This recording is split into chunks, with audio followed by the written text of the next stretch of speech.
மறுபடியும் சொல்றேன், கட்சி நிதின்ற பேர்ல அடிச்ச கொள்ளைய ஒண்ணு ஒண்ணா கவர்மெண்டோட கஜானாக்குள்ளேயே கொண்டு சேர்த்துக்கிட்டே இருக்கிறாங்க. இப்பவும் சொல்றேன், மக்கள் பணத்துல இருந்து ஒரு பைசா கூட தொடமாட்டோம், தொடவும் விடமாட்டோம், தொட்டா விடமாட்டோம், இதுக்கு முன்னாடி தொட்டவங்களையும் விடமாட்டோம்.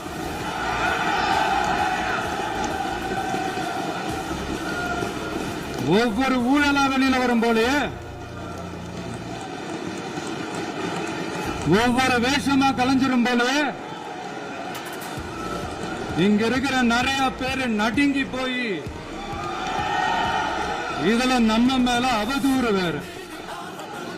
இப்ப புதுசா ஒரு வெப்பன் ஒண்ணு கொண்டு வந்திருக்காங்க. அது என்ன தெரியுமா? அவங்க தயவால தான் நம்ம ஆட்சி நடக்குதான். மக்கள் தயவால இந்த ஆட்சி நடந்துகிட்டு இருக்கு.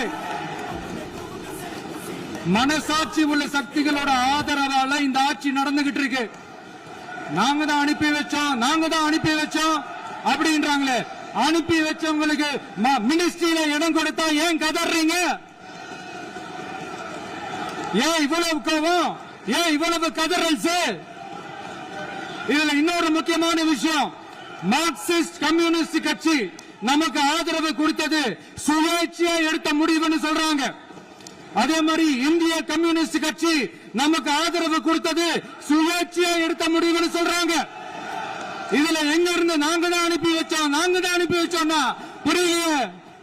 மக்களுக்கு நல்லா புரியும், எல்லாத்தையும் தெளிவா பார்த்துக்கிட்டு இருக்கிறாங்க.